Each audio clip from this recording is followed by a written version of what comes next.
Welcome, my fellow brothers, on Rival Hammer.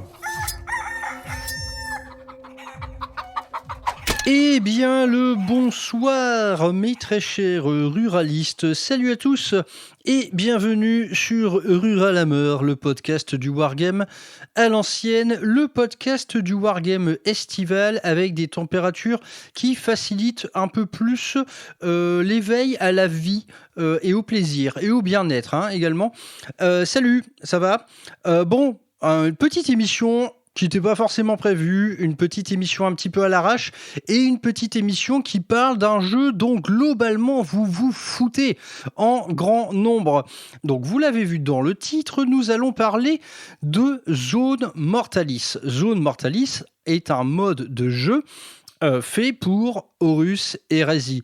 Horus Heresy, donc un jeu dont globalement vous vous en foutez, personne ne joue à ça, je suis déjà très content d'avoir réuni à échelle plus ou moins de géographie proche un petit club de joueurs avec lequel je vais me faire la main ces prochains mois, mais globalement Horus Heresy c'est difficile à trouver, c'est peu répandu et du coup je n'en parle pas vraiment.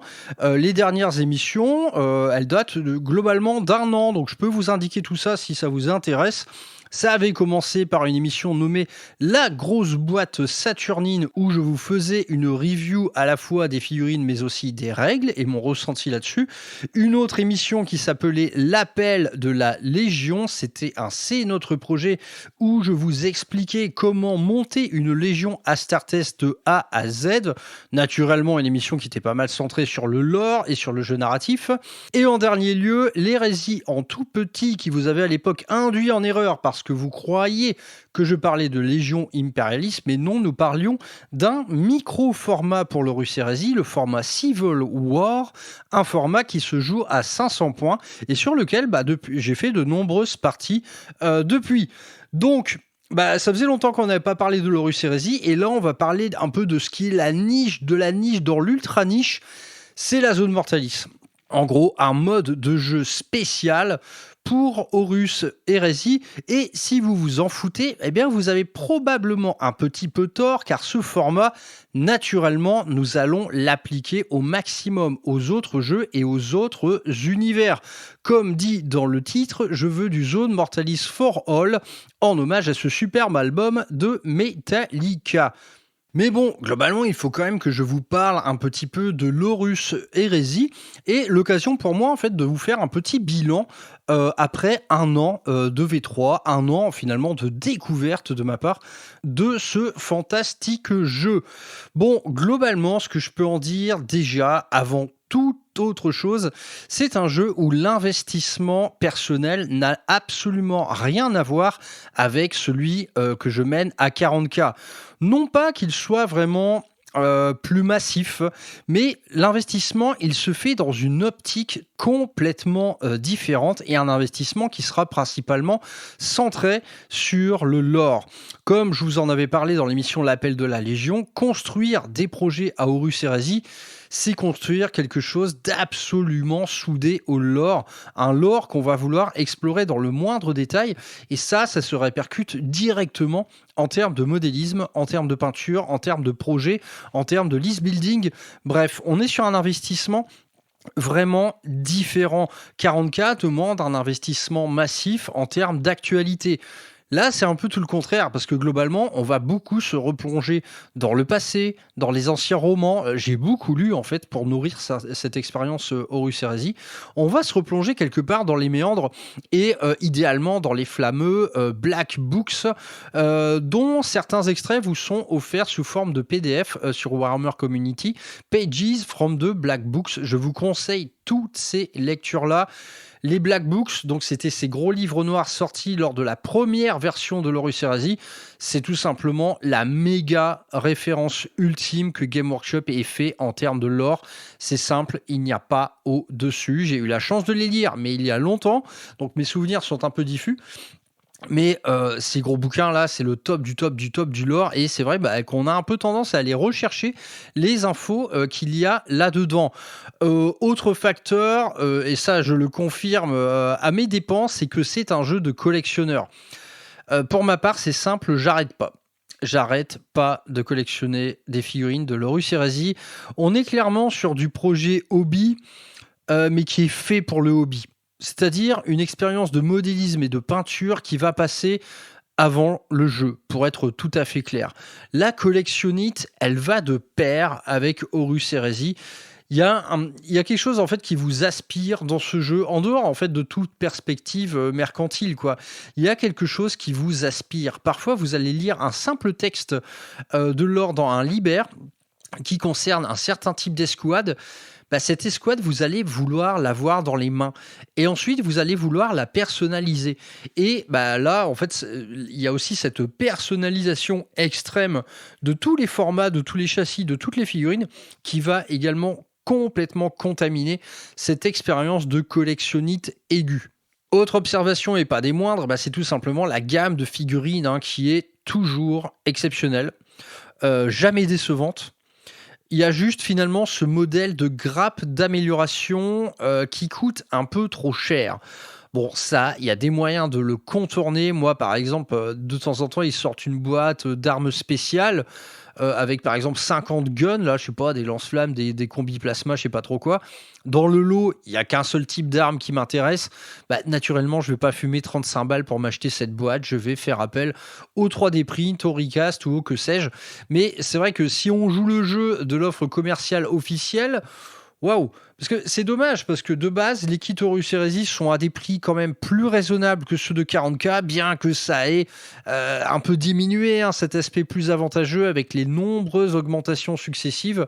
Mais c'est vrai que ce modèle de grappe d'amélioration, waouh! Si on veut jouer le jeu, honnêtement, ça coûte vraiment très cher. Entre équiper des escouades d'assaut, des armes de corps à corps, entre se fabriquer des escouades de commandement, des escouades d'armes lourdes ou spéciales, honnêtement, sur une armée entière, il y a moyen de mettre plus de 100 balles juste dans ces pauvres petites grappes qui sont tarifées à des prix quand même assez costauds.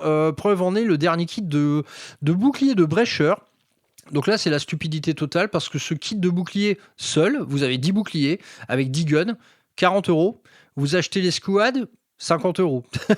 Tu vois, il y a quelques aberrations comme ça dans la gamme, mais globalement, rien qui ne vienne parasiter plus que ça une expérience en fait de figurine qui a tout cassé. C'est à tout casser, c'est génial quoi, de monter de Horus Heresy. Moi, c'est un plaisir, mais terrible. De toute manière, c'est simple.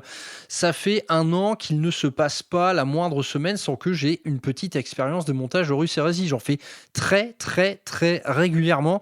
J'adore ça. Jusqu'à maintenant, c'est ma meilleure expérience de modélisme au sein des univers Warhammer. Il y a un prix à payer. C'est la richesse des maquettes. Il y a des trucs, honnêtement, vous n'êtes pas prêts. Là, je suis en train de faire du Mechanicum. Waouh! Parfois, tu as 8 pièces sur un espace de 1 cm sur 2. C'est délirant le nombre de pièces. Ça se fait un peu dans la douleur, parfois, on va pas se mentir. Mais il y a un côté matheux, il y a un côté Gundam que moi j'adore. Donc parfois, ok, on souffre un petit peu, mais globalement, expérience quand même de modélisme assez terrible. Mais par contre, faut prendre son temps. Là, on n'est pas sur du easy to build, rien du tout. On n'est pas sur du kit 40K. Faut vraiment vérifier que les pièces s'ajustent bien. Faut être prudent sur ses points de colle. On est sur une expérience de modélisme clairement pas faite pour les débutants. Il n'y a que l'infanterie qui soit facile comme tout, hyper facile à personnaliser. Ça, aucun problème. Dès lors que vous allez vers les marcheurs ou les véhicules, là, vous allez comprendre votre douleur ou votre plaisir, c'est selon. Autre cauchemar potentiel, il peut venir du list building en lui-même. Je vous en avais parlé à l'époque. Cette espèce d'organigramme tentaculaire qui va vous permettre de monter des listes avec de nombreuses restrictions, mais par contre des listes qui seront toujours immensément lore accurate. Donc une expérience de list building archi compliquée, mais que pour ma part, je savoure à chaque instant. Je suis encore maintenant en plein dedans, une fois de plus, avec le Mechanicum. Et là, waouh! Là, c'est labyrinthique, les mecs. Je vous en reparlerai sans doute un jour de cette expérience Mechanicum, mais c'est du délire, du délire. On est déjà sur Horus Heresy, sur une expérience de jeu et de règles très compliquée. Le Mechanicum, il multiplie le truc par 4. C'est délirant. C'est vraiment délirant. Là, dans le délire compteur de boulons, on est au maximum, quoi. Mais bon, voilà, cette expérience de list building complètement soudée au lore, complètement soudée à finalement ce qui est une véritable stratégie militaire composée de détachements cohérents, on va la fouiller dans les derniers recoins, cette expérience-là, parce qu'on peut y adjoindre les services du PDF Legacy, qui est l'équivalent des Legends à Warhammer 40 000, sauf que ici, le Legacy, tout le monde vous encourage à en faire, clairement. D'autre part, on a également bien de nombreux détachements additionnels qui sont parus au fur et à mesure des suppléments, les Tactica Journal. On a de plus en plus d'options finalement pour le list building, et ce qui pouvait sembler être un organigramme immensément restrictif au début, c'est en train de devenir une véritable boîte à idées. Et qui n'a potentiellement jamais de fin. Mais gare à vous quand même, ça demeure extrêmement compliqué. Si vous n'avez pas un côté un peu matheux et névrosé, je crois que c'est mort. Si vous êtes trop littéraire, cet organigramme va vous saouler, c'est une certitude. Pour ma part, parfois ça se fait dans la douleur, comme en ce moment, je galère à faire une liste Mechanicum qui tienne debout. Mais justement, il y a ça, quoi. Il y a ce côté recherche et développement que moi, je kiffe. Fouiller dans les règles jusqu'à atteindre finalement cette espèce de perfection formelle dans le list building et dans le lore de ce qui est censé être votre armée, c'est-à-dire l'incarnation de vous, de vos idées sur une table. Moi, ça me plaît beaucoup. La petite déception, par contre, elle est plutôt à aller chercher du côté des libères, donc les équivalents des codex. Ces libères, ce sont des très beaux bouquins, généralement. Par contre, ils sont vraiment décevants en termes de lore. Il n'y a rien. En gros, voilà. En fait, tout le lore est dans le livre de base à Horus Heresy. Dans le livre de base, vous avez une énorme tartine de lore. C'est de 2 à 300 pages, je ne me souviens plus. Mais en gros, c'est énorme. Toutes les factions vous sont expliquées de A à Z. On n'est pas à un niveau d'expérience de lore aussi extrême que les Black Books, mais pour découvrir l'univers dans de très bonnes conditions, ça suffit largement. Ce qui fait qu'ils en ont tellement fait des caisses dans ce bouquin de base que les libères sont un peu vides du côté du lore. Par contre, ils ne le sont certainement pas en termes de jeu. Le Liber Mechanicum, en ce moment, j'ai la tête dedans en permanence. Je me régale, vraiment, je me régale. Donc les Libères, c'est vraiment, faut juste garder ça à l'esprit pour pas être déçu. Les Libères sont des bouquins de jeu et c'est tout. Ça va être vraiment que du jeu. Et si on part un peu du côté du jeu, du coup, jeu que maintenant je commence à expérimenter beaucoup plus régulièrement, on peut déjà parler des packs de missions. Donc les équivalents des cartes à Warhammer 40 000, là on est dans un autre monde les mecs. On est sur des packs de missions qui vont toutes être incroyablement basiques et même beaucoup trop basiques. Le résultat, c'est que va falloir bosser un peu. Alors je dis pas, moi au début quand je commençais à jouer, j'étais très content d'avoir des missions simples comme bonjour, mais plus le temps passe et plus l'envie de réadapter se fait sentir parce que en termes de scoring, en termes de déploiement, en termes d'objectifs à déployer, on est vraiment sur le B.A.-ba. Ça ressemble beaucoup en fait à du Warhammer 40 000 V2 ou V3. Donc faut travailler un peu pour réadapter et pour rendre ça plus intéressant. Mais à vrai dire, c'est pas bien compliqué parce que généralement, votre liste, elle transpire le lore, votre adversaire en aura fait de même. Vous êtes 2 antagonistes, ce ne sera pas compliqué du tout de donner à cette bataille basique au demeurant, on parle d'une bataille rangée, des aspects narratifs beaucoup plus prononcés. Faut pas chercher midi à 14h. Si vous jouez Imperial Fist, vous allez défendre un lieu.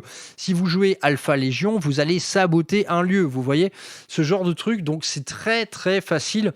Et le jeu se prête exactement à ça. C'est très facile de réadapter en fait ces packs de missions. Et moi finalement ces packs de missions basiques et trop basiques même, je les vois juste finalement comme les fondations d'un immense terrain de jeu. Entre les lignes en fait on voit que ce truc est là pour servir de matériau de base à vos propres histoires. Et moi cet aspect-là il me plaît beaucoup. En 1 minute 30, t'as lu la mission, c'est pas compliqué, on y va. À 40 000 en ce moment, en V11, les packs de mission, c'est un vrai problème. Ça aussi, on en reparlera plus tard. Mais quand je lis ça, maintenant, j'ai l'impression d'avoir 80 ans. C'est assez terrible. Allez, continuons dans le jeu avec un des trucs les plus cool, c'est l'importance capitale du moral sur table. Le moral, il est décliné à toutes les sauces. Vous pouvez être en déroute, vous pouvez être paniqué, vous pouvez être sonné, fixé. Il y a tellement de trucs à faire avec le moral à Horus Heresy. C'est une véritable mécanique qui infuse le jeu de toutes parts, et c'est une mécanique qui va orienter également vos choix de liste et vos choix d'équipement. Et typiquement, on va pas tomber dans le piège de choisir toujours l'arme la plus puissante. Non, parfois on va être plus enclin à choisir une arme qui ne fera pas forcément énormément de dégâts, mais qui pourra provoquer des tests de morale chez l'adversaire. Et si vous avez du bol, cet adversaire, il ne pourra plus bouger, il va être paniqué, il va devoir fuir, etc. Et ça, c'est d'une extrême importance à Horus Heresy. Et ça fait bien plaisir. On n'est pas juste en train de jeter quelques dés pour voir si t'es Battle Shock ou non. Même que si t'es Battle Shock, tu peux quand même bouger, tirer, charger, taper, battre en retraite, tirer, charger, tu vois. On n'est pas dans le même délire permissif. Et ça, à vrai dire, c'est également une composante très très importante de Horus Heresy, c'est qu'on n'est pas du tout sur un jeu permissif et à plein d'égards. Si vous êtes engagé dans un corps à corps, vous ne pouvez pas battre en retraite. Vous devez rester là, dans la mêlée. Le seul moyen de s'enfuir, c'est de gagner le statut en déroute à la fin du combat. On ne peut pas battre en retraite. Donc là, si tu veux, on change de monde par rapport à un wargame où tu peux battre en retraite, tirer, charger, etc. Tout ce que tu veux. Non. Là, en fait, quand tu te fais cliquer, t'es dans la merde, mon gars, t'en as pour 2 voire 3 tours. Et le seul moyen de débloquer une situation, parfois, ça va être un coup d'éclat. Et c'est là que le jeu est génial, c'est que des coups d'éclat, on en a très souvent.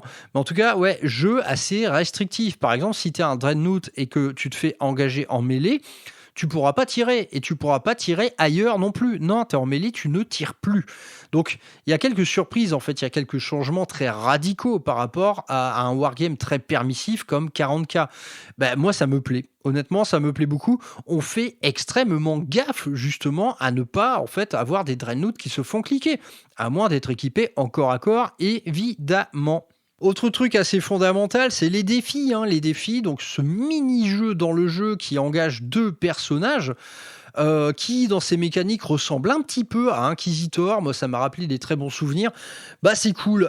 Moi, j'aime bien. Honnêtement, ce truc est un peu critiqué à droite à gauche. J'en vois beaucoup dire que ça casse, en fait, le rythme de la partie. C'est pas faux, parce que, en fait, ce défi, il va pouvoir s'éterniser. Ça n'appartient qu'à vous, à votre adversaire, de vouloir continuer le combat ou pas. Mais en vrai, c'est toujours intéressant, quoi. C'est une succession de choix de pose, de postures, de parades, c'est kiffant. C'est kiffant, et moi, il y a des trucs qui me plaisent énormément là-dedans. Par exemple, en tant que joueur Iron Warrior, je ne joue pas des personnages très puissants au corps à corps. Par contre, je joue la masse. C'est-à-dire que ces personnages, ils vont être en permanence entourés de dizaines de légionnaires. Et cet entourage qui va le galvaniser, c'est ça qui va en faire sa force. Et parfois, ça se voit avec un bon coup critique de marteau dans la gueule. C'est très cool, quoi. Donc ça, c'est important. Donc comme je l'ai dit, le moral, c'est important. L'initiative est extrêmement importante. L'initiative intervient partout, dans toutes les phases, y compris celle de mouvement. L'initiative, elle est partout, et ça fait bien plaisir, quoi. Bref, en gros, on est quand même sur un jeu extrêmement différent de 40K, alors qu'il s'agit tout simplement d'un 40K d'avant. Ça, faut quand même bien le garder à l'esprit. La létalité, elle est évidemment bien plus basse que celle de 40K. Ça aussi, c'est quelque chose que je vois critiqué dans certains cercles de jeu. Pour ma part, j'adore, parce que tout simplement, on va respirer. Donc certes, le jeu peut parfois donner lieu à certains petits combats d'infirmes. Si vous faites par exemple une escouade tactique contre une autre escouade tactique, ça va être long. Ça va pas être passionnant, et justement, vous aurez besoin d'un coup d'éclat. Ce coup d'éclat, vous allez faire en sorte de l'apporter au plus vite. Ça peut être l'intervention d'un personnage, ça peut être des mecs qui larguent des bombes à fusion. Enfin, il y a plein de trucs à faire en fait pour quelque part désenliser. Mais c'est vrai qu'avec une létalité raisonnable, lorsque vous faites affronter des unités de puissance assez équivalentes, évidemment, c'est pas très passionnant. Mais moi, honnêtement, j'aime bien, je respire, je retire plus 8 Marines d'un coup, tu vois. C'est plus paisible. Ce n'est pas pour autant un jeu qui n'est pas nerveux, très loin de là, parce que je peux vous dire que les blindés, ils sautent à la chaîne, il y a quand même une attrition qui est considérable. Par contre, il y a vraiment un truc à retenir, c'est qu'un certain type d'unité fait certains dégâts sur un autre type d'unité. C'est qu'à Horus Heresy, chacune de vos troupes va vraiment avoir une cible désignée, et si vous prenez pour cible quelque chose d'autre, ça ne fonctionnera pas ou ce sera ennuyeux. Donc en fait, là est vraiment la clé du jeu à mon sens, et ça se joue dès le déploiement. Déploiement qu'on fait intégralement d'un coup. Il n'y a pas d'alternance dans le déploiement. Ça aussi, j'aime bien. J'aime bien ce côté bourrin. Tiens, blanc, 3000 points d'Iron Warriors d'un coup. Maintenant, qu'est-ce que tu fais, toi, en face? Moi, j'aime bien. Ça m'amuse beaucoup. Bref, je ne vais pas épiloguer plus longtemps. En gros, ce jeu, je l'adore. Globalement, il donne lieu à des parties qui sont encore, pour moi, extrêmement laborieuses, où j'ai le nez dans les règles, en fait, quasiment en permanence, mais ça ne m'empêche pas en fait d'en tirer un plaisir absolument total. Et à propos quelque part d'appui-feu en termes de règles, plutôt que de mettre le nez dans ces bouquins qui sont horribles à lire, eh bien on commence à avoir des très bons petits compagnons de jeu, et en français s'il vous plaît. On a un petit ruraliste qui s'appelle Ectelion, qui a développé une appli qui s'appelle l'Hérésie Compagnon, qui est une appli en fait de desktop là, qui est super pour vous faire des listes. Déjà pour comprendre le système d'organigramme de liste d'armées, c'est génial, et ensuite voilà, un petit surlignage et vous avez toutes les règles en français. Moi jusqu'à maintenant je faisais tout via New Recruit, mais New Recruit c'est en anglais, et du coup parfois la trad elle est pas du tout évidente. Des mots-clés, il y en a des centaines à Horus Heresy, et parfois vous voyez un mot-clé en anglais, vous n'arrivez pas trop à faire le pont avec celui en français parce que les traductions sont assez hasardeuses. Donc ça m'a valu quelques incompréhensions. Mais là, on commence à avoir des compagnons de qualité en français. Donc il y a cette hérésie compagnon. Je vous filerai les liens si vous me les demandez. Et on a également la grandecroisade.fr qui là est un véritable site web à la fois de list building et d'aide de jeu. En gros, toutes les règles, elles sont répertoriées dans tout ça sous une forme qui, à mon sens, est beaucoup plus facile à comprendre. Donc merci à tout ce petit monde, heureusement que vous êtes là, parce que Game Workshop ne fait absolument pas le job, il n'y a ni appli, ni aide en ligne, ni quoi que ce soit. Bon voilà, Game Workshop ne fait pas le boulot, il ne fait que nous offrir des livres absolument indigestes. Bon, voilà, on en est à 1 an de version, mon expérience pour le moment, elle est totalement positive, même si, comme je vous l'ai dit, à l'heure actuelle, je suis beaucoup plus dans le modélisme et la peinture que dans le jeu en lui-même, et cependant, ça commence à venir pour mon plus grand bonheur. Donc, au bout de cette première année de version de V3, on a déjà eu un paquet de suppléments. Ces suppléments, ils s'appellent les Journal Tactica. Ce sont des tout petits bouquins, on est à peu près sur 40 pages, 40-50 pages. C'est cher, c'est vendu genre à 20 balles. C'est très chiche en contenu, il n'y a pas de lore, pas beaucoup, là non plus, et surtout ça épaissit encore la couche de règles. Donc ces Journal Tactica, jusqu'à maintenant je ne m'en suis pas trop occupé, parce qu'en plus les règles finissent par être archivées dans les applis, avec les nouveaux choix de détachement à disposition et tout. Mais bon, il y en a un qu'il me fallait, évidemment, c'est celui dont nous allons parler aujourd'hui. Nous allons parler du Journal Tactica Zone Mortalis. Et si on en parle, naturellement, ce n'est pas un hasard, car il va s'agir, ce Zone Mortalis, d'un mode de jeu à plus petit format et en milieu clos. Est-ce que ça vous rappelle quelque chose? Action. Oui, évidemment, vous allez noter au fil de cette émission qu'il y a quand même quelques similitudes avec mon mode de jeu préféré à 40K, mode de jeu que je ne suis pas prêt de lâcher. D'ailleurs, moi, le match play nouvelle génération, ça me demande bien trop de temps de cerveau. Bon, commençons par le début. C'est quoi finalement une zone mortalis? C'est une désignation. Une désignation qui remonte à la Grande Croisade, une désignation qui va être fixée par les autorités impériales concernant un affrontement. Et cette désignation, elle ne se fait pas en fonction forcément de l'ennemi à y affronter, mais plutôt de l'environnement lui-même, cet environnement dans lequel va se dérouler cette bataille. En gros, c'est une zone qui va vous interdire l'accès à toute forme d'artillerie, toute forme de véhicule, sauf marcheurs, et encore pas tous, il en faut faut quand même d'une taille assez contenue. En gros, on va être dans les bas-fonds, dans les galeries, dans des lieux clos, dans une succession, dans un dédale de couloirs et de pièces. Donc on n'est pas au sein d'un vaisseau spatial, mais on est tout simplement en intérieur. Et cet intérieur, vous l'imaginez bien, il peut être n'importe quoi. Ça peut être les dédales de couloirs d'un manufactorum, ça peut être les bas-fonds d'un monde ruche, ça peut être des égouts, ça peut être absolument ce que vous voulez. Mais en gros, la règle, c'est ça. Pour l'Imperium d'office, ça va être une zone qui va être désignée comme étant dangereuse, tout simplement parce qu'ils ne pourront pas y déployer l'intégralité de leur force. Ici, on va faire appel uniquement à de l'infanterie et pourquoi pas des automates et des marcheurs qui sont bien qualifiés pour répondre aux exigences d'un affrontement en milieu clos. Et si j'en viens maintenant aux règles proprement dites, donc les adaptations de règles de Horus Heresy liées à ce nouveau format, honnêtement, elles sont relativement sans surprise, mais la bonne nouvelle, c'est qu'elles sont également très simples. Plus complexe quand même que Board in Action, parce que Horus Heresy de base, tout est plus détaillé, plus lourd également, plus complexe. Déjà, commençons par la map. Donc une map qui va être organisée en dalles de 12 pouces sur 12 pouces, donc des carrés de 12, et donc qui va être déployée sur un ensemble de 36 pouces sur 48, pour un ensemble de 12 dalles. Donc ces dalles et ces décors qui vous sont présentés dans les visuels en fait officiels, ils viennent pas d'Horus Heresy. Zone Mortalis, historiquement, c'était Necromunda.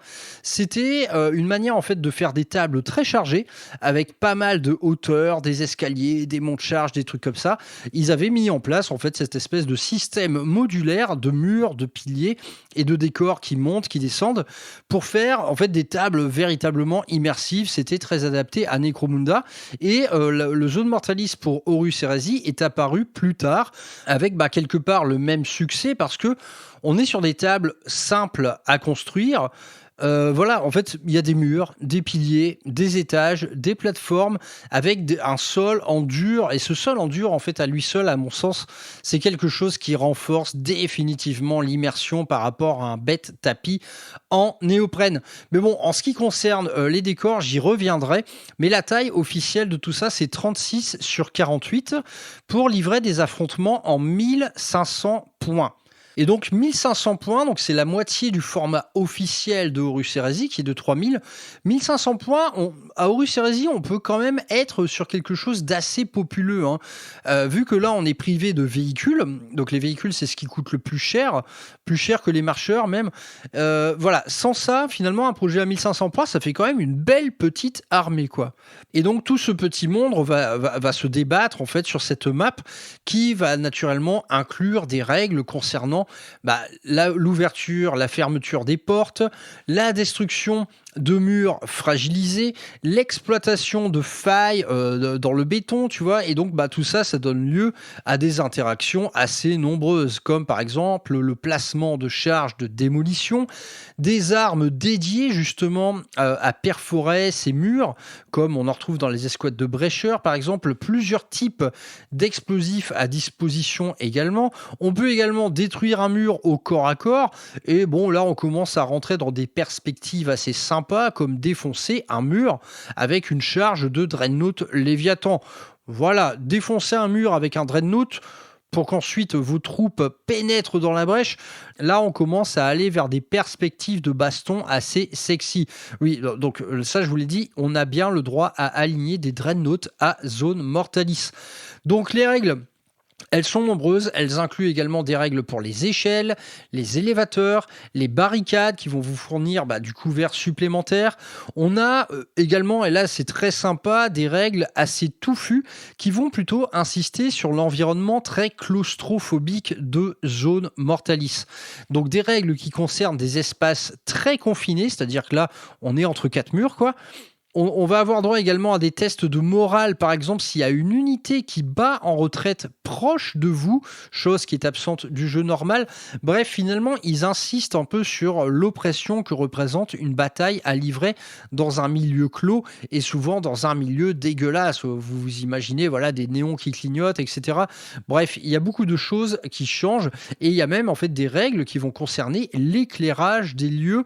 Donc ça, c'est tout à fait sympa un peu d'avoir insisté rester sur ce côté complètement claustro. Et à propos de claustro, donc il y a des zones qui vont être plus restreintes que d'autres, et donc certaines zones vous seront interdites pour certains types d'infanterie. Je pense au mot-clé bulky, qui englobe en fait tous les châssis d'infanterie lourds, comme le Terminator, le Saturnine étant le plus gros d'entre tous, mais également des types d'unités un peu mastoc, cette espèce de nouveau format qu'on a vu à Horus Heresy sur socle de 50 mm, comme les Myrmidons, comme les Ogrins, donc comme les Saturnines. Il y en a de plus en plus finalement de ce type d'unité énorme. Et ce genre d'unité, elle ne pourra pas avoir accès à l'intégralité de la map. Parfois, vous serez bloqué tout simplement par la taille d'une porte. Si votre socle ne passe pas, vous ne pouvez pas passer, et des lieux comme donc ces espaces confinés qui sont couverts en termes de règles, qui sont interdits à tout ce qui va être plus gros qu'un bête Space Marine au final. Donc là, il y a un côté stratégique qui se dessine, c'est que vous ne pourrez pas faire tout avec tout le monde, il va falloir faire des choix. Autre truc très intéressant, ça va concerner les différentes mécaniques de réserve. Donc pour rappel à Horus Heresy, les réserves, c'est pas quand tu veux, où tu veux, tout ça. Déjà, ça se fait toujours sur un 3+. Si tu réussis pas ce G2D, ta réserve n'arrive pas tout simplement. Donc ici, on garde le même principe, sauf que ces réserves, elles vont pouvoir s'incarner de différentes manières. Il y en a plein. Attaque de flanc, arrivée d'un niveau inférieur ou supérieur via un monte-charge, le fameux téléportarium. Donc on a plusieurs types comme ça d'arrivées de réserve qui vont pouvoir être très puissantes, jusqu'à aller complètement au cœur des lignes ennemies, mais qui auront à chaque fois un prix à payer. Donc soit ça va empirer votre G2D qu'il faudra réussir, soit carrément vous allez pouvoir prendre des dégâts dans la foulée suite par exemple à un téléportarium qui aura été un peu critique dans son fonctionnement. Donc très très sympa ça une fois de plus. Autre truc en termes de règles, c'est qu'on va avoir de nouveaux types de réactions. Donc les réactions, pour rappel, ce sont l'équivalent un peu du tir en état d'alerte à 40 000, c'est-à-dire que c'est une phase dans laquelle vous allez pouvoir jouer durant le tour adverse. Donc il y en a plein des réactions. Il y a le repositionnement, il y a la réplique au tir, il y a l'évitement de char à la dernière minute pour poser par exemple une charge explosive sur une chenille. Bref, vous allez être réactif. Donc chaque libère et chaque faction vous propose des réactions un petit peu signature. Ici, vous allez avoir des réactions qui vont être plutôt liées finalement à l'environnement de jeu et c'est très sympa. Donc vous allez avoir accès à des mécaniques plus avancées de mise en couvert en mettant à profit en fait ce type de décor, ce type d'environnement et vous allez avoir plusieurs interventions possible en réaction sur les machines qui vont être inclus sur la map, des machines qui vont être liées par exemple aux portes, à l'éclairage, aux mécaniques d'élévation de plateforme, etc. Parce que il va falloir inclure dans ce décor des types spéciaux de terminaux. Donc des petits terminaux qui seront présents sur table, qui vont vous permettre d'interagir avec le terrain. Donc du classique, porte ouverte ou fermée, ça par exemple on l'a déjà à Board in Action, mais il y a des idées supplémentaires comme infléchir sur l'éclairage, l'élévation de plateforme, etc. Et donc, par exemple, plonger une zone entière de zone mortaliste dans le noir, ça veut dire que plus aucun tir ne peut avoir lieu à plus de 6 pouces. Donc là, c'est véritablement très, très, très impactant. Donc ces éléments-là, ils ne sont pas couverts par tous les scénarios, mais ils sont quand même présents. Et ça, ça peut donner lieu à des trucs qui déconne zéro finalement en termes de trame narrative au sein de vos parties. C'est que du bonheur tout ça. Mais bon, après tout, comme Horus Heresy est et sera toujours un G2D, et sans reroll celui-ci, ce sera quand même un jeu de dés au final. C'est-à-dire que si vous voulez activer un terminal, il y aura un G à faire, et ce G, ce sera le G d'intelligence, ce jet d'intelligence dont moi je me sers beaucoup, par exemple en tant que joueur Iron Warrior, car je joue des maîtres de la forge. Ces maîtres de la forge, pour diriger par exemple un tir de barrage ou pour donner un ordre à certains types d'automates, ils doivent mener des tests d'intelligence. Heureusement pour moi, les fils de Perturabo, ils le sont, intelligents, et du coup, je ne souffre pas trop de tests d'intelligence manqués. Cependant, ça arrive. Mais en tout cas, sur toute la partie interaction avec le décor, manipulation de terminal et tout, ça ne se fait pas les doigts dans le nez. Il faut quand même jeter des dés qui vont avec. Et à vrai dire, pour toutes les mécaniques de Horus Heresy, il faut jeter des dés. Et ces dés, ils seront une réponse définitive. Il n'y a pas moyen d'y échapper. Donc si tu veux, le full touche, full bless, critical, 5+, tout ça, t'oublies. Ça, c'est 40K. Ici, on joue à un jeu de dés. Et tant mieux. Et pour finir avec les petits apports originaux de ce format de jeu, naturellement, sans trop de surprise, on va retrouver des détachements dédiés. Sauf que ici, contrairement au Liber qui vous propose généralement en fait des détachements auxiliaires nouveaux, ici on va vous proposer carrément de remplacer le détachement principal de l'organigramme, donc qui à 3000 points s'appelle le détachement de croisade. Ce détachement de croisade, c'est celui qui réunit votre quartier général, vos plus gros champions et votre plus gros noyau de troupes. Et ce détachement ici, on va le changer à Zone Mortalis et le mode de jeu nous propose pas moins de 3 détachements primaires de croisade. Donc il y a Strike Force, Bulwark et Line Breaker. Je vous fais pas un dessin, les mots sont plutôt parlants. C'est super. Ces détachements sont super. Le Bulwark, par exemple, il vous permet d'intégrer directement 2 Dreadnought. Là, on parle d'un détachement qui réunit que des gros châssis. Franchement, avec ces 3 détachements-là, vous pouvez couvrir l'intégralité des situations. Et en plus, ça ne vous prive pas ensuite d'utiliser plusieurs autres détachements auxiliaires, comme par exemple se choisir un allié.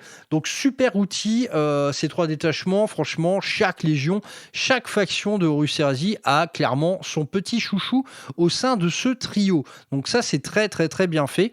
Et pour finir avec les nouveautés, on a quelques nouvelles pièces d'équipement, donc du nouveau Wargear, comme des charges de brècheurs qui vous servent à péter des murs, des transpondeurs de téléportarium qui vont vous permettre de donner la frappe en profondeur à une unité qui habituellement n'y a pas le droit, donc une unité hors Terminator par exemple. Bon, je passe très vite là-dessus, là on commence à être dans le comptage de boulons.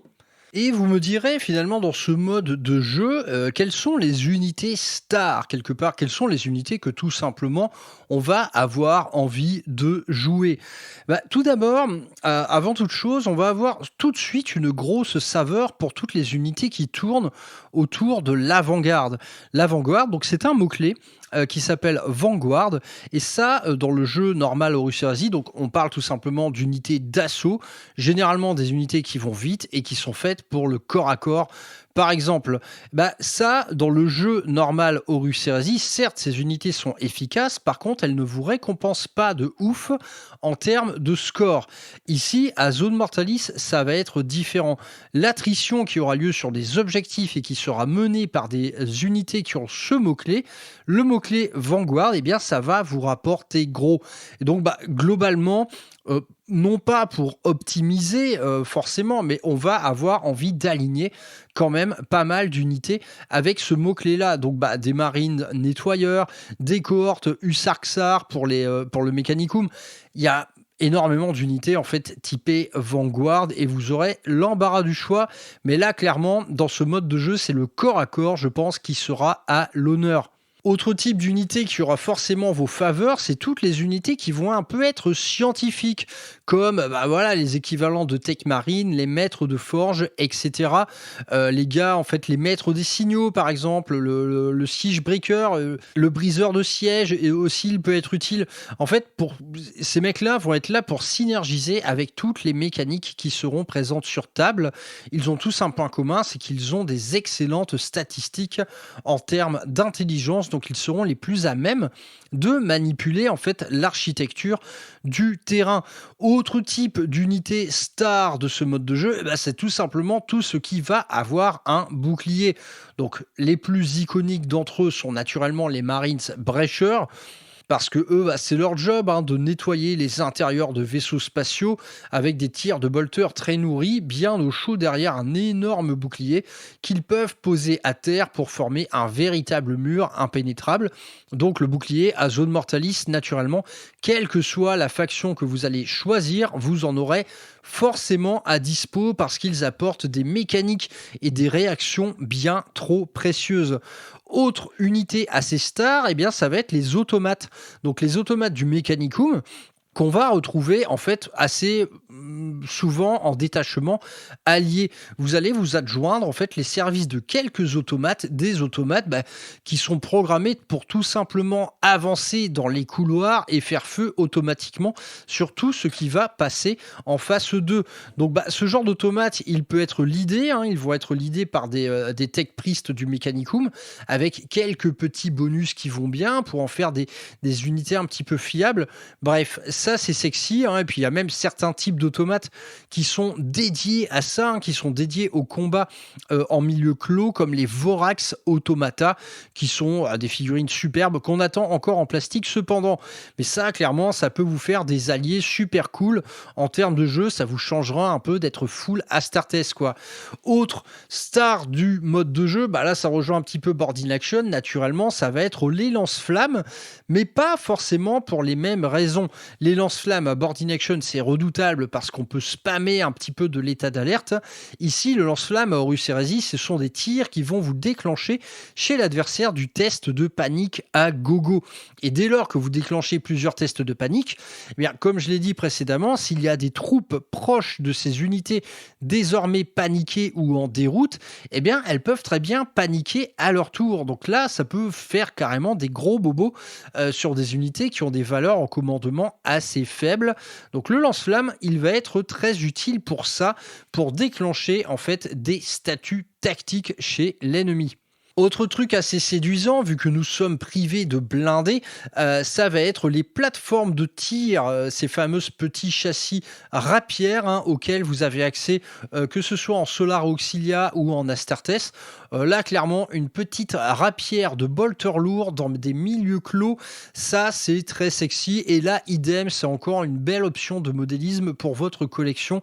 C'est très sympa. Moi, j'adore ces petits châssis de tir rapière. Je prends un plaisir fou à les jouer en Iron Warrior, là, à faire des énormes tirs de barrage. Je fous des galettes partout sur la table. En fait, idem, là c'est pareil, c'est pour aller chercher du statut tactique, quoi, pour faire paniquer mon ennemi plutôt que de lui faire des énormes bobos. Et ensuite, dans ce jeu, inévitablement, il va quand même falloir jouer quelques gros bourrins. Alors les gros bourrins, c'est pas ce qui manque dans les Libères. On a les Terminators, et des Terminators, il y en a de 36 sortes, les Tartaros, les Cataphracti, dans 36 versions différentes. Chez la Solar Auxilia, on a les Ogrines.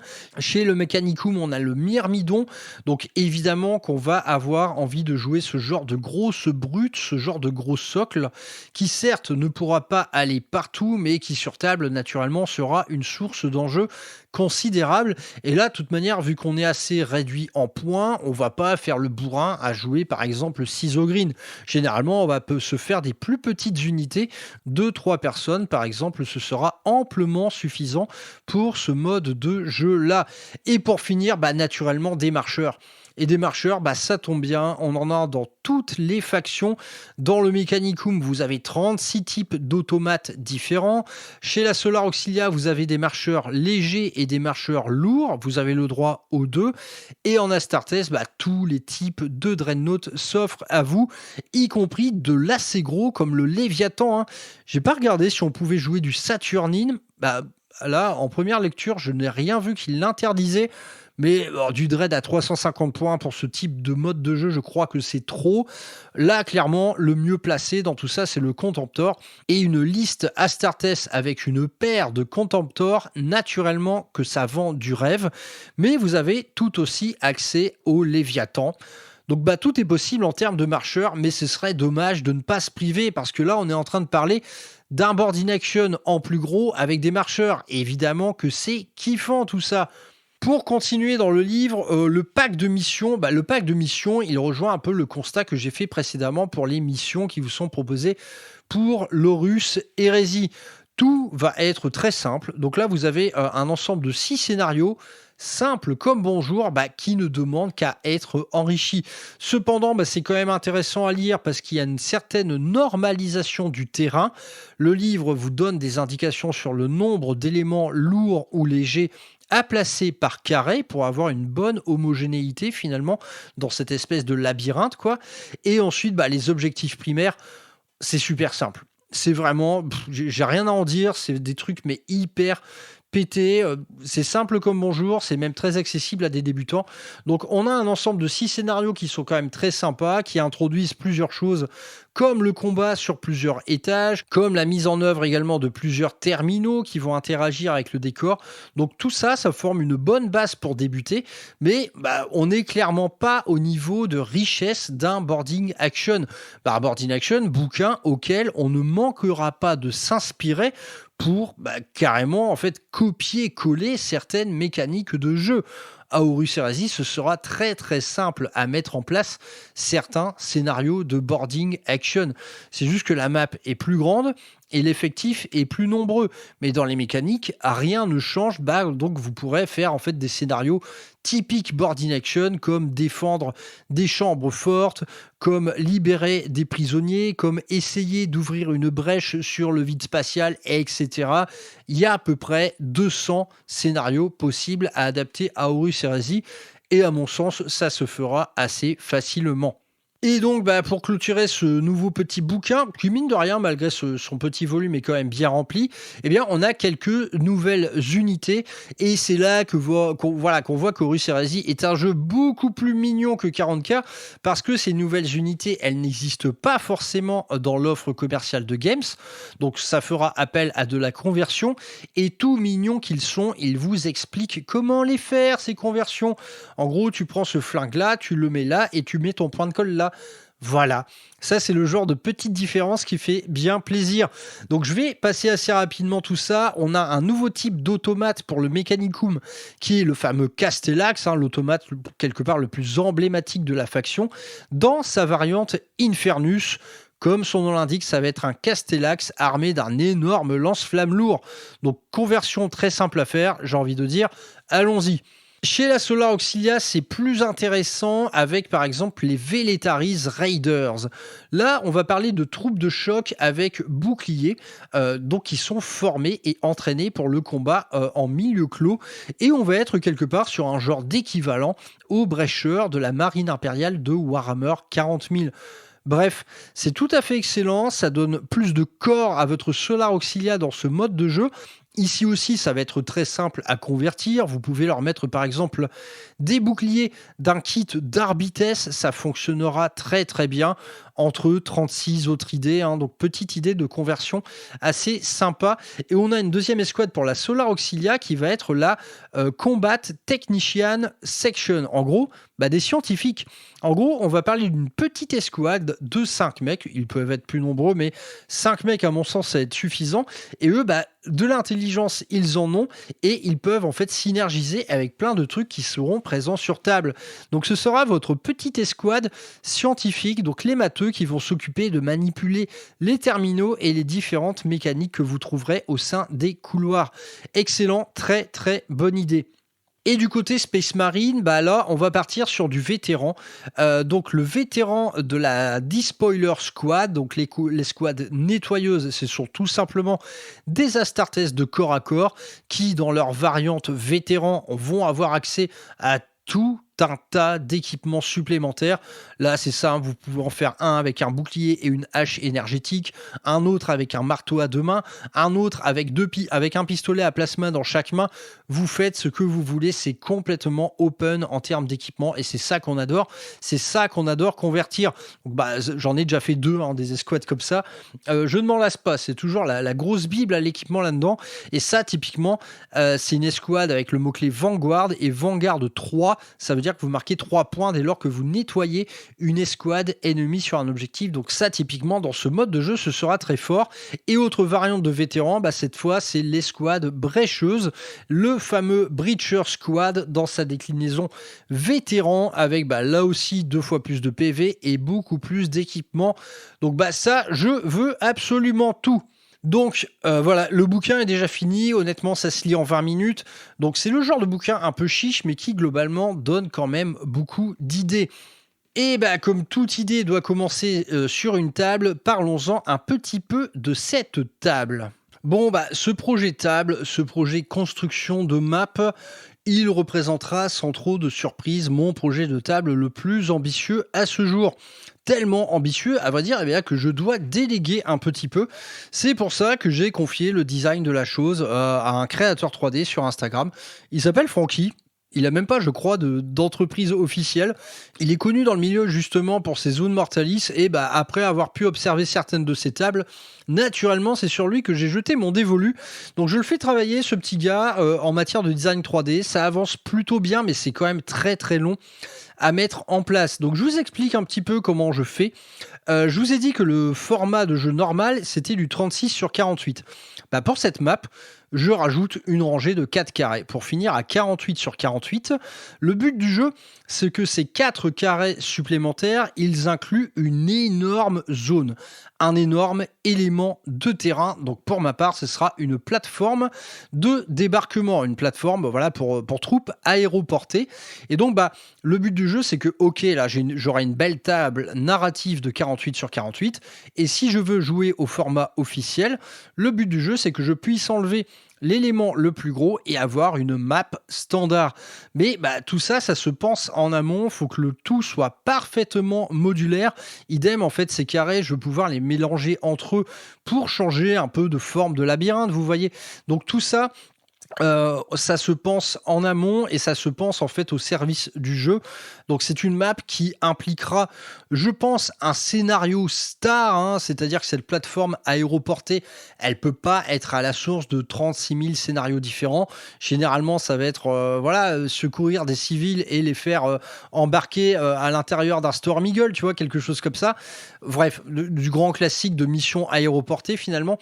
Mais je pense la chose de manière à ensuite pouvoir donner le maximum de variété possible en termes de missions narratives. Parce que clairement, sur cette table-là, on va pas faire du match-play, ça me paraît évident. Donc bah, c'est un gros projet. Qui est pour l'instant au stade d'ébauche 3D, qui s'agrémente en fait de semaine en semaine. Donc ça, je suis très content. C'est très sympa de voir le truc prendre vie au fur et à mesure du temps passé. Cependant, bah, c'est une table qui aura un coût, sans doute un coût énorme. Mais bah, j'ai envie de dire, je m'en fous. J'ai envie de lâcher les chevaux sur ce projet de table. La dernière que je suis enfin, celle que je vais faire au mois de septembre, là, c'est une table très belle, mais très générique. Cette fois, j'ai envie de quelque chose de beaucoup plus poussé à tous les niveaux. Et on verra ensuite, je ferai sans doute travailler les petits copains imprimeurs 3D une fois que le fichier sera complètement terminé. Donc bah là, on est clairement sur du projet de longue haleine. Je pense que ce sera pas du tout pour cette année. J'espère pour l'année prochaine quand même. Mais clairement, ça va être accouché dans le temps long. Tout ça, mais en tout cas, c'est très sympa à monter comme projet. On fait gaffe aux moindres détails, les emplacements de portes, les emplacements des terminaux. Est-ce que j'interviens? Est-ce que je fais jouer la map sur plusieurs zones, sur plusieurs rangées de hauteur? Bah honnêtement, plus le temps passe et plus j'en fais des caisses. C'est simple, cette table, je veux qu'elle soit énorme, je veux qu'elle soit magnifique. Ce sera un projet de table clairement pas comme les autres. Et concernant mes projets en zone Mortalis, bah là, il y a tout en fait. Moi, à Horus Heresy, clairement, je vais faire beaucoup d'armées. Je vous dis le chiffre ou pas? Ouais, les gars, j'en suis à 5 armées. Bon, il y en a une, c'est beaucoup trop embryonnaire pour être appelé une armée, mais en tout cas, j'en ai 4 avec déjà beaucoup de figurines. Pour chacun de ces projets, je n'aurais aucun mal à dresser des listes à 1500 points, parce que globalement, je fais tout le monde à 3000, voire 4 pour certains. Donc, les Iron Warriors, je suis même pas loin des 5. Donc, évidemment, une succession de grandes armées, ça va être vraiment pensé pour ça, pour dresser un maximum de petites équipes zones Mortalis différentes, quoi. Mais néanmoins, dans tous ces projets, il y en a un, je pense, qui sera un peu la star de ce mode de jeu. Ce sera mon Alpha Légion. Bon, déjà, mon Alpha Légion, c'est un projet intégralement custom. Il n'y a pas une seule figurine qui ne soit pas lourdement convertie. Ça fait appel à plusieurs créateurs 3D, ça fait appel à plusieurs kits plastiques. C'est un vrai bordel. J'ai mis un temps dingue à la monter, cette armée, mais vous allez m'en dire des nouvelles. Je pense qu'une Alpha Légion comme ça, Possiblement, vous n'en avez jamais vu, seulement il va falloir le paint job qui soit à la hauteur. Mais en tout cas, cette liste, avant même de penser à Zone Mortalis, je l'avais construit avec pas mal justement d'unités Vanguard, donc des despoilers et des destroyers, plusieurs types de troupes à réacteurs et également un petit dread contemptor. Donc clairement, c'est une armée voilà, que j'ai conceptualisée comme ça, en full MSU, avec beaucoup d'unités Vanguard et beaucoup d'unités spécialistes, comme les fameux chasseurs de tête de l'Alpha Légion. Donc ce sera clairement, je pense, mon armée star pour ce format de jeu. Mais bon, les autres, c'est-à-dire Iron Warrior et Imperial Fist, ça marchera très bien aussi. Les autres, allez, je les garde secrètes pour l'instant. Donc clairement, mon Alpha Légion, je pense que ce sera la star de ce mode de jeu. Donc le but, ce sera d'avoir fini de la peindre une fois que la table sera terminée. Et concernant mes Imperial Fist, donc là j'ai tout ce qu'il faut pour jouer le détachement burné, le détachement bulk ward, parce que j'ai pas moins de 40 mecs avec des boucliers et 4 dreads. Donc si vous voulez, plus tous les Terminators évidemment. Donc là, vous voulez, j'ai toutes les options en main pour faire un truc, mais full thématique, tout le monde en bouclier avec 2 Dreadnoughts. Là, ça va pas déconner.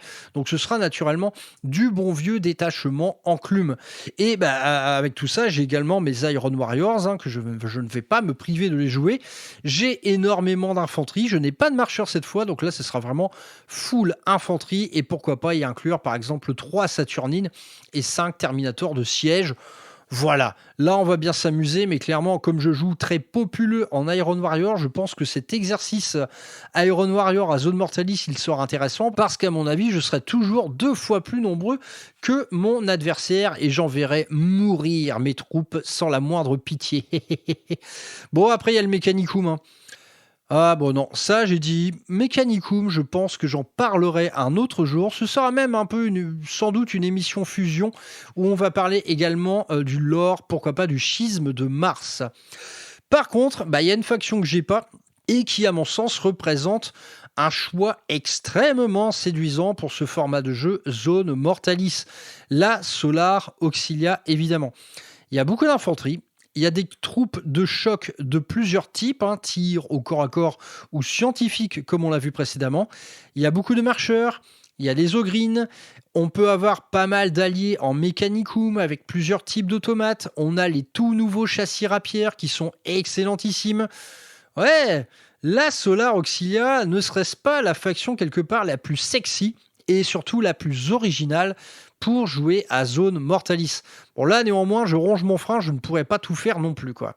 Mais bon, après tout ça, vous allez me dire, Brother Maxou, tu es bien mignon, mais nous, Horus Heresy, on s'en fout. Bon, déjà, vous avez complètement tort, mais d'autre part... Désolé, il m'a échappé. Mais d'autre part, naturellement, le but de cette émission, c'est également de faire le pont avec 40K. Zone Mortalis, évidemment qu'on va y jouer à 40K aussi.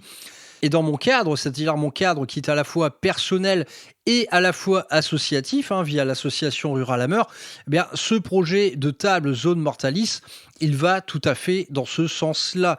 Évidemment qu'il servira à animer les événements avec un scénario spécial 40K Zone Mortalis. Donc, on a quelque part une adaptation en termes de règles qui est toute trouvée. Il suffit tout simplement d'appliquer les règles de Board in Action, mais avec un format plus gros. Tout simplement, il n'y a rien d'autre à changer. On peut garder les manœuvres tactiques, on peut garder le déploiement sous forme de cases. Je pense qu'on n'ira pas chercher plus loin. Ça marche tellement bien, il n'y a pas de raison pour changer. C'est en termes de scénario où là, il y aura sans doute des petites adaptations à faire. Mais honnêtement, ce ne sera pas un big deal, ça va être simple comme bonjour, tout ça. Ce sera tout simplement boarding action, un format plus gros, avec de la liste super thématique, naturellement, qui sera soumise à restrictions, bien entendu, avec du Dreadnought, des sentinelles de la garde. Mamma mia, mais ça va être naturellement trop cool. Et donc ce sera trop cool de par cet affrontement à 1500 points. Moi je trouve que 1500 points c'est un très bon format pour 40K. Naturellement ce sera un moyen très simple de baisser la létalité du jeu, parce que comme à Board in Action, Zone Mortalis, c'est on ne peut pas charger ce qu'on ne voit pas, on ne peut pas infliger de dégâts sur des gens qu'on ne voit pas, etc. Je vous refais pas le tableau, vous connaissez ça par cœur depuis le temps. Mais bref, des affrontements en 1500 points là-dessus, ce sera très cool. On pourra agrandir la table de 12 à 16 carrés suivant les besoins, mais c'est également l'occasion en or de faire du 2 contre 2 avec un déploiement chacun dans un coin de la table. Donc 2 contre 2 ou alors full deathmatch. Mais le 2 contre 2 sera naturellement toujours plus intéressant parce que narrativement, il pourra appliquer un tas de choses. Donc un 2 versus 2 en zone Mortalis avec pour chaque joueur un format de 750 points. Tiens, un format de 750 points. Eh bien, figurez-vous que ce format à 750 points, il a même un petit nom et je vous en parlerai très bientôt car il va être plus que nécessaire de réenchanter un petit peu cette V11 avec une bonne dose de fun. Donc préparez-vous pour la rentrée, ce sera le programme. Nous allons reparler de 40K et de sa V11, on va analyser tout ça et je vous proposerai dans la foulée un nouveau format de jeu pour 40K. Un format de jeu qui va se rapprocher très fort des mécaniques que je vous ai décrites au sein de cette émission Zone Mortalis. Donc le Zone Mortalis pour l'instant, ce n'est qu'un fantasme, mais il aura lieu. Bon, parfois il y a des gens qui disent qu'un fantasme n'en est plus un dès lors qu'il est assouvi. Mais il n'y a pas moyen, je veux ma map Zone Mortalis, je veux faire de l'Horus Heresy dessus parce que j'ai plein d'armées, je veux faire du narratif là-dessus, je veux faire du 40K réadapté en 1500 ou en 2 contre 2 à ce fameux petit format de 750 points dont vous aurez bientôt des nouvelles. Allez, c'est fini pour l'émission d'aujourd'hui. Je voulais tout simplement vous partager mon enthousiasme pour ce petit mode de jeu Zone Mortalis. Donc évidemment, il n'y a pas 36 surprises par rapport à Board in Action. On reste dans la même lignée. Cependant, là, c'est une adaptation de mode de jeu, mais pour un jeu que j'adore, mon wargame préféré du moment, loin devant tous les autres, à vrai dire. Donc voilà, il s'agissait tout simplement de vous communiquer un peu d'enthousiasme là-dessus. Si vous voulez vous construire un petit projet Zone Mortalis pour Horus Heresy, je serais ravi de vous y aider, notamment pour le list building. N'hésitez pas à poser des questions. Je commence à toucher un petit peu ma bille en la matière. Et là, c'est l'occasion de se lâcher en termes de projet hobby. Franchement, il y a tellement de trucs à faire en Horus Heresy avec le PDF Legacy, mais vous allez avoir le tournis devant la profusion de listes thématiques possibles. Je pense justement à l'Astra Militarum du capitaine Savignac. Et évidemment que dans une zone Mortalis, elle va avoir une gueule folle, cette armée. Elle semble avoir été taillée pour ça. Bref, des projets comme s'il en pleuvait, mais Zone Mortalis vient en remettre une sinistre couche. Cette zone est dangereuse, c'est une zone à projet dangereux. Bon allez les gars, je vous fais des bisous, on se retrouve tout vite. Ce week-end c'est le Wargame à l'abbaye, j'espère que ça va être cool, mais bon il n'y a aucune raison que ça ne le soit pas. Et on se retrouve ensuite pour la rentrée, une rentrée où j'espère j'aurai de nombreuses annonces à vous faire. Ça traîne en longueur malheureusement. Moi j'ai fait ma part du boulot. Maintenant les décisions sont chez d'autres personnes que moi pour le planning des futures réunions Super Warp. J'ai beaucoup bossé là-dessus en août, croyez-moi. D'ailleurs, si vous voulez rétribuer un petit peu ce petit boulot du quotidien qui est l'organisation d'événements et accessoirement le podcast, vous savez comment soutenir la ruralité, d'une part chez My Hobby Place et d'autre part sur le compte Tipeee de Rural Hammer. Et je remercie infiniment mes tipeurs pour leur confiance et leur générosité. Tout ça, un jour, ça vous donnera droit à quelques bières sur une terrasse, les amis. Allez, portez-vous bien, profitez bien de la fraîcheur retrouvée. Notre monde ne brûle plus, mais demeurons vigilants et souriants surtout. Souriez, et en plus, c'est bientôt la saison des mûres, donc allez faire des petits tours en forêt, s'il vous plaît. Allez, je vous embrasse tout le monde, on se retrouve très vite. Ciao!